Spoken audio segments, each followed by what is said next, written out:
Hello, my name is Angela Caicedo and I'm a Java evangelist at Oracle. What I want to show you today is the Scene Builder. It's a great tool that allows you to design your JavaFX application. It's actually very simple. Mainly, you're going to be dragging and dropping your components while you design your application.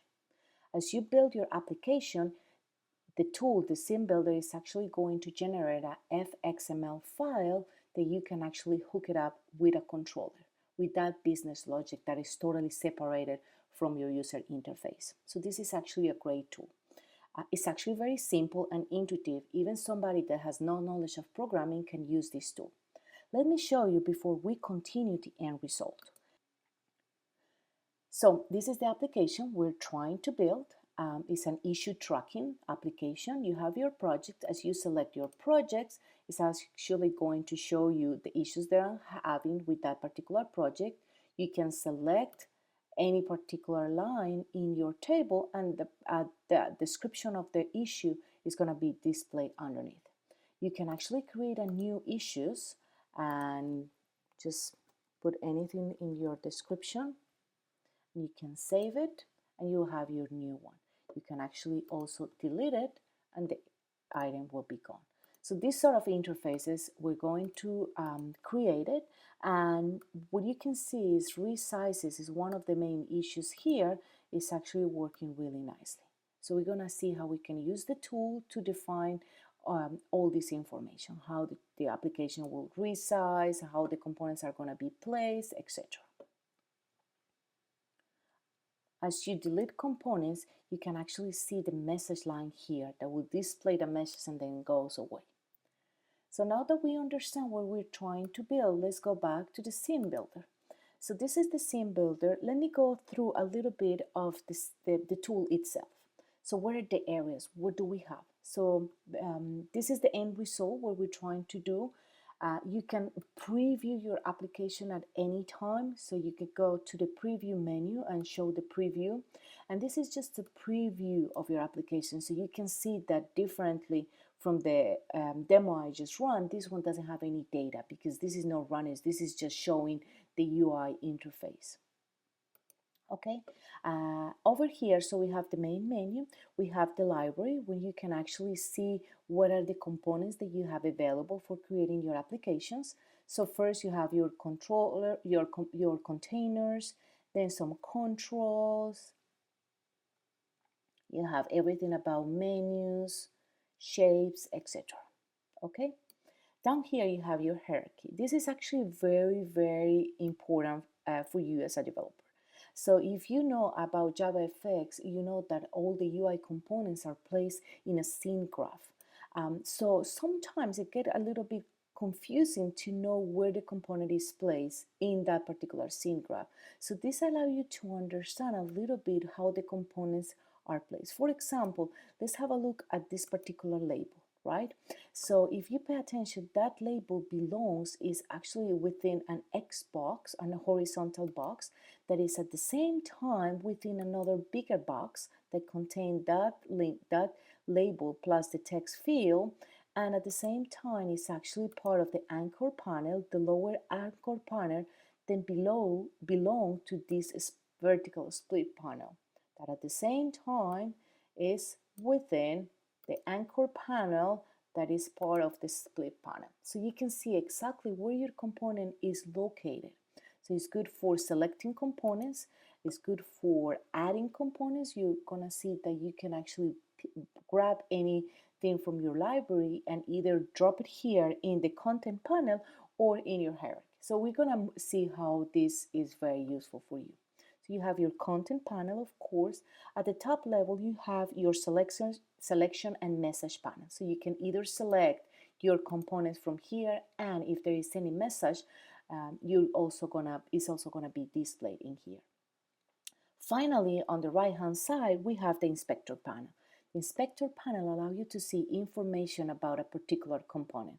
So for example, if I want to see this particular hyperlink, you're going to see the properties, what is the ID for that project, the text that is being displayed, and we'll see more details about that later on.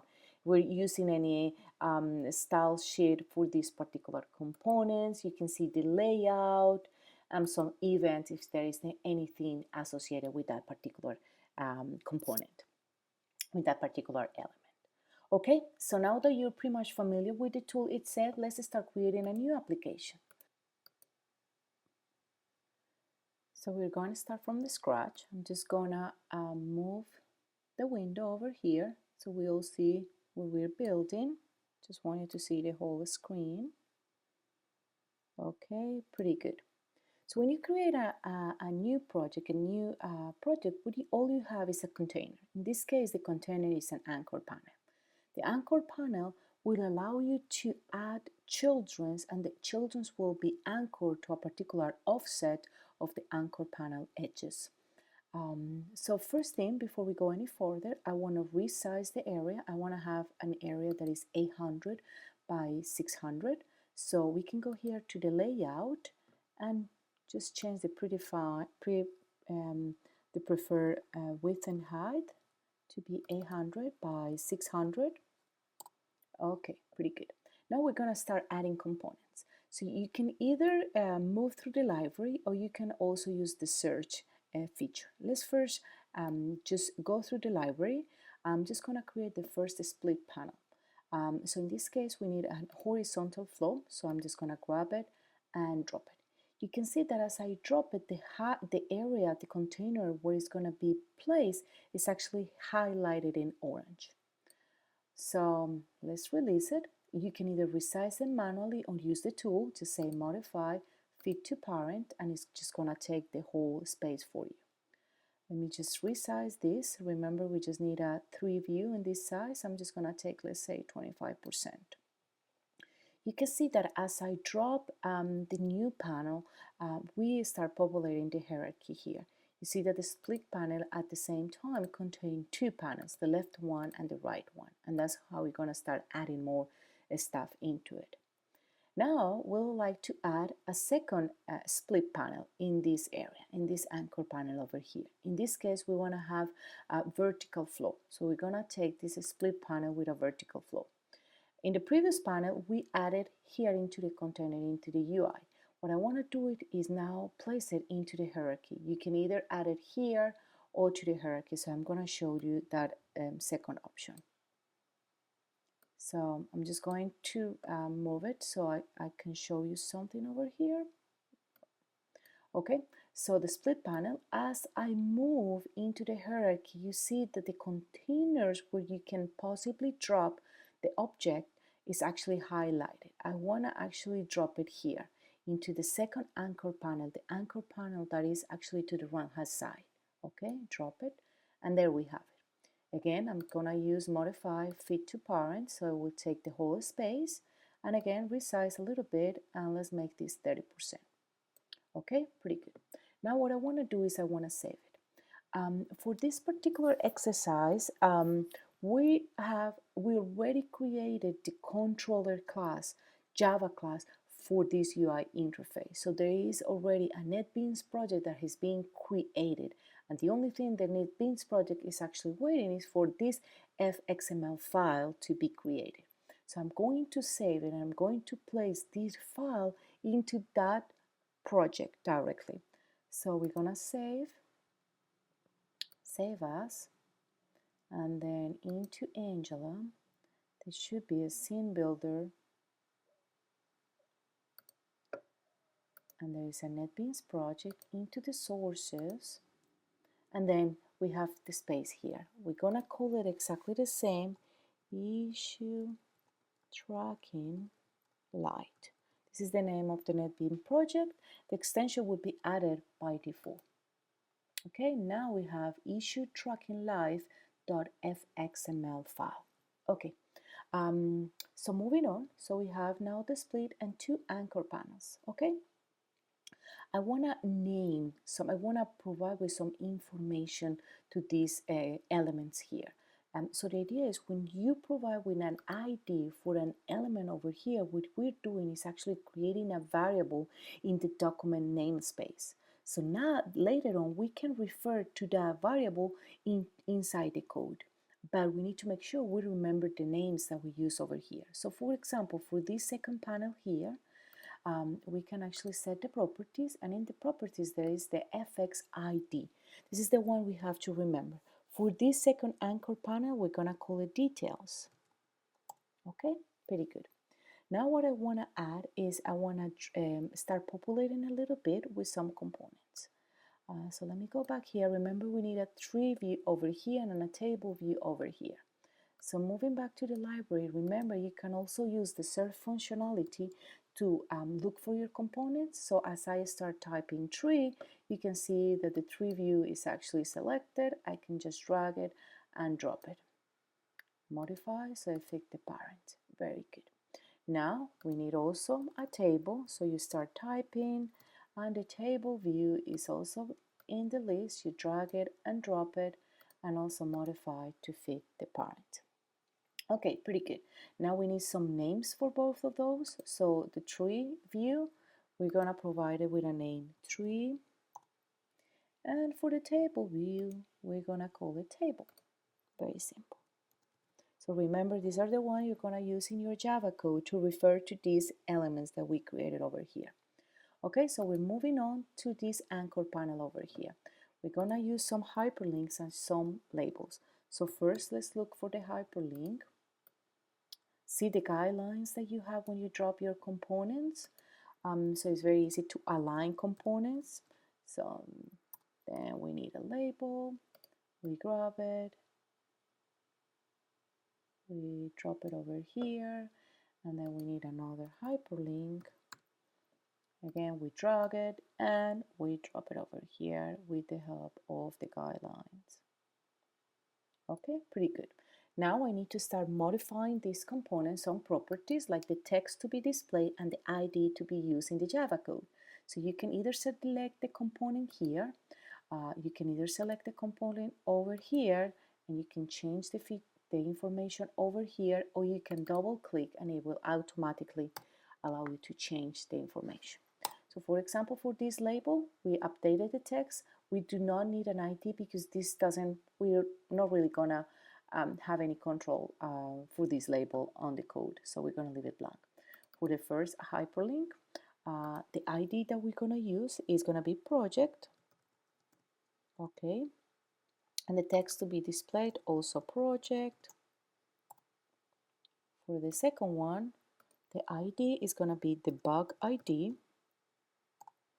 and the text to be displayed is going to be ID. Okay, pretty good. Now, as you can see, the three components were placed in the anchor panel. I want to group them again in an Hbox. So if you want to group them, arrange them into an Hbox, after you create it, you can select them and you can go to arrange, wrap it into the Hbox. So the Hbox is created for you. I want to name this Hbox as the labels. Okay. Now we need a text field that we're going to place next to it. So let's grab this text field, place it next to it. Make sure we have the good alignment. Let me move all the way over here so I can resize this component.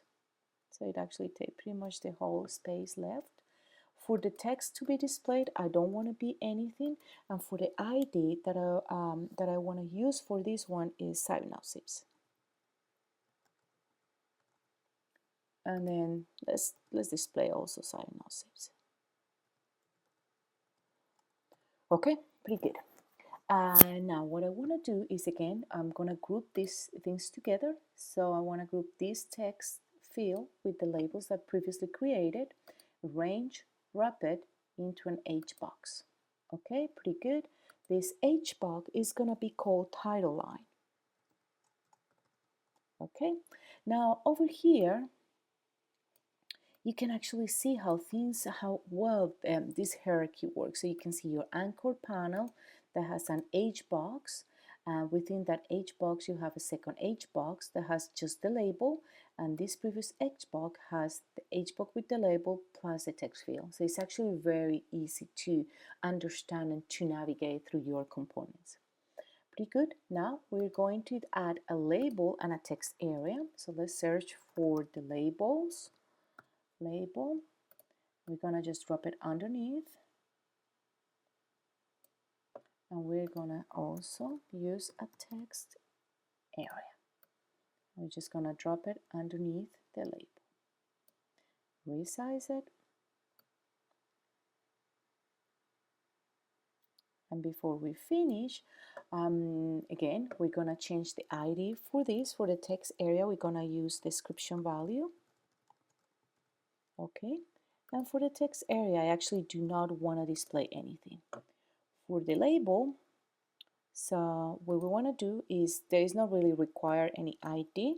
We're just going to have description. Okay, great. So I can always preview what I have. So we can always go to preview and show the preview, and you can see how your application is looking. So a few things: resize, layout of the component, how the components will resize. So as you see it right now, it's not really working, right? So you can see that the text field and area did not get displayed properly, so we need to adjust that information. So let's move into how to use the alignments and that information. Another cool thing before I move into that is you can use the tool to help you to populate the tables and the tree view with a sample data. So you can actually view and show the sample data. So you can see how your application will look like even without the data. So this is all sample, this is not the real one. Okay, so moving a little bit into how your component will resize as you resize your window. So let's start with this text area. So we go to the layout area. So for this text area, I want to grow in all directions as I resize the window. So I want to have constraints to resize in all directions. Okay, pretty good. Now, for the text field, I want to always grow horizontally, okay? So let me just resize this so you can see the options. So you have the HBRO, I want it to be always, so always grow horizontally, okay? And for the text line, I want to grow in to the left and to the right. So I can come here, and because I don't see the ID of the component, you can always ask the tool to display it for you. So you know exactly that we need the title line, and the anchor constraints will be to the right and to the left. Okay, let's save the project. Okay. One other final thing is for the labels itself, I do not want them to disappear. So as you shrink the window, I always want to display this. So what I want to do is the minimum width. I don't want to use this. I want to use always to be the predefined size. Okay, so I don't want it to shrink too much.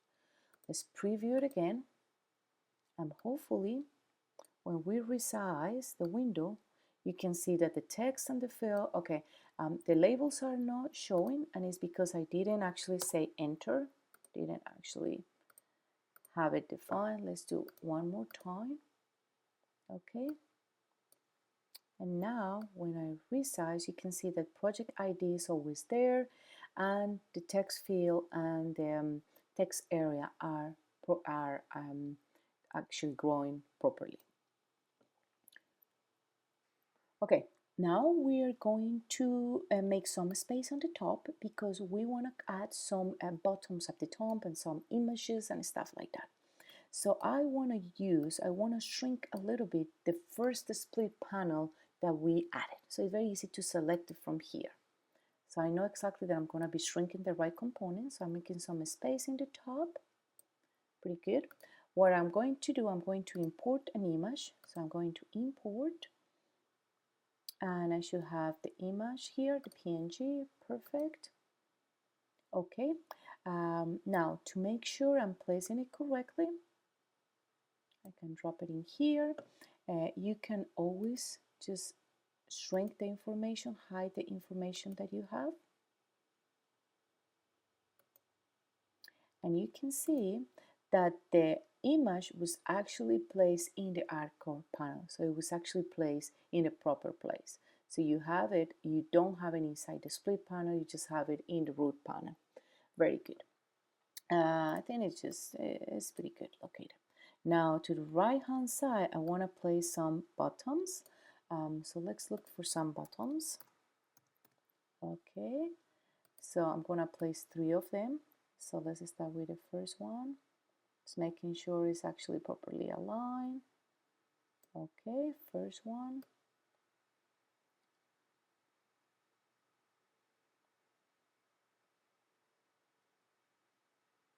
Second one, and then a third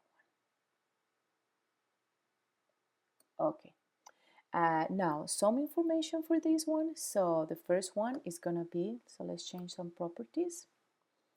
So the text to be displayed is new. Okay, and the ID is going to be new issue. Okay, the second one is save. Okay, and it's going to be save issue.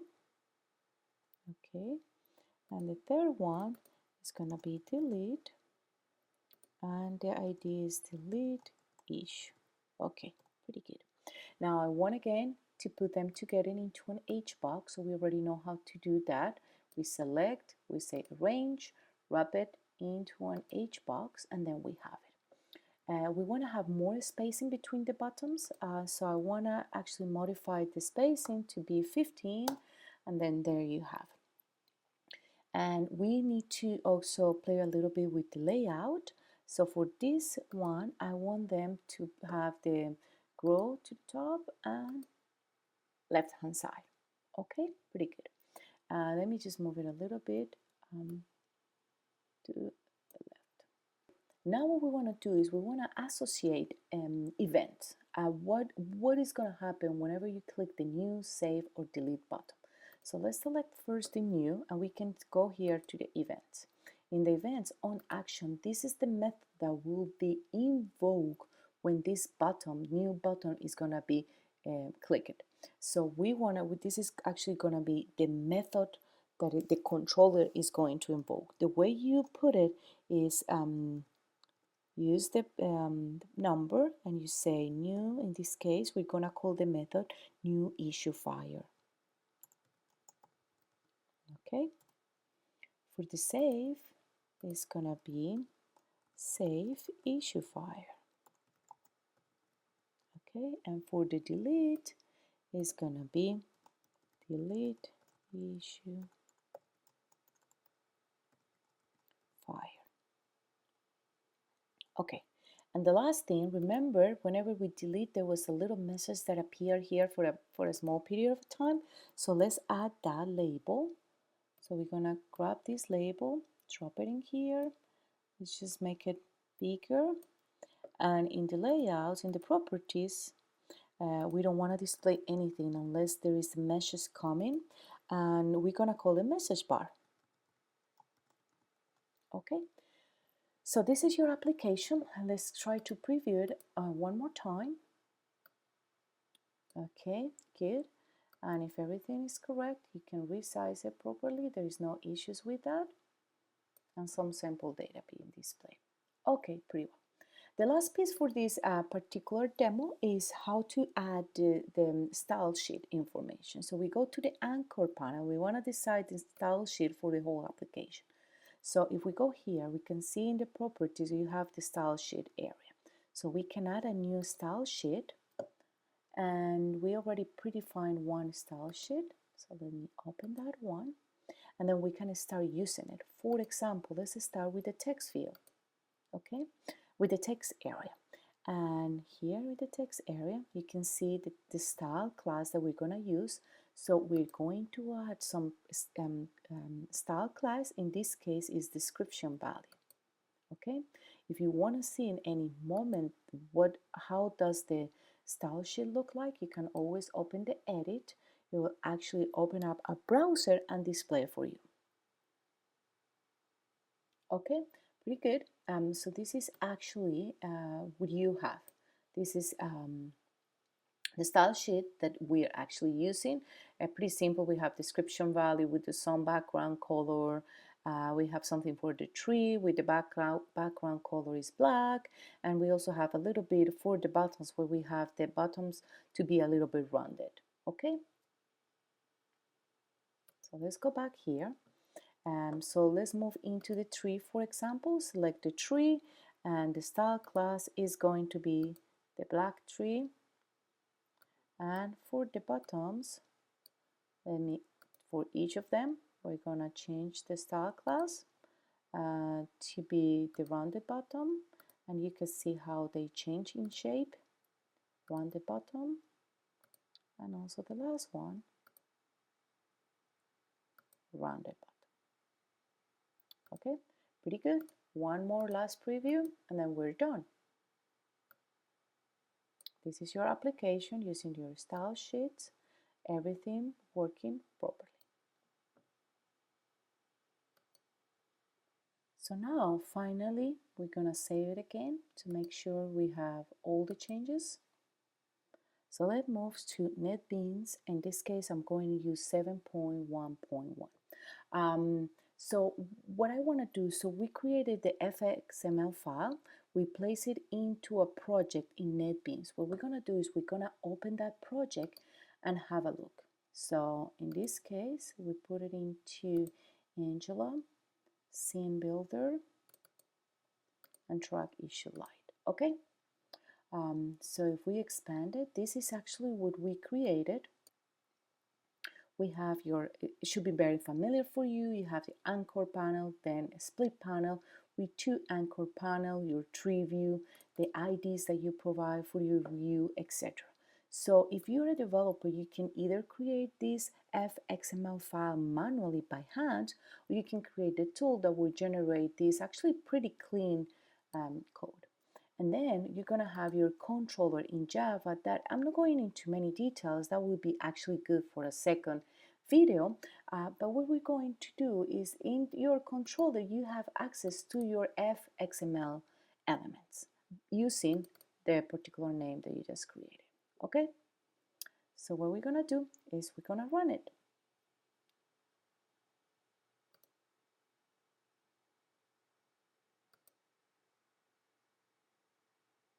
Okay, we're compiling.